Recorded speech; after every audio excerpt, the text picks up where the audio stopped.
বর্তমানে সুমন যে বাটপার হইছে ওরা তো পাওয়াই যায় না বেটা। বন্ধু ও ঠিকই কইছো, ও একখান গাড়ি কিনে ও বর্তমানে মস্তান হয়ে গেছে বেটা, ভাই বেড়াদারি চেনে না। তোরা কি কস বেটা? সুমন আমার সকালবেলা টাকিস বিড়ি খাওয়াই গেছে, ওর মতো ভালো লোক হয়? এই বেটা সুমন আইছে, এই বন্ধু লিয়ে যা লিয়ে যা।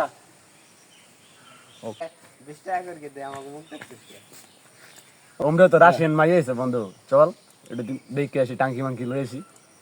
এই বেটা কি পেছাল পারস তোরা? ওই মোরে একটা রাশিয়ান মেয়ে আছে, চল দেখি আসি। কি কস বন্ধু, ওমরা রাশিয়ান মাই আইছে, আমি জানি না, যাইতেই তো হবে, চল তো। বন্ধু রাশিয়ান মেয়ে আইছিনি, তা চল দেখে আসি। চল চল চল চল চল। কি লাগছে? ও চালু।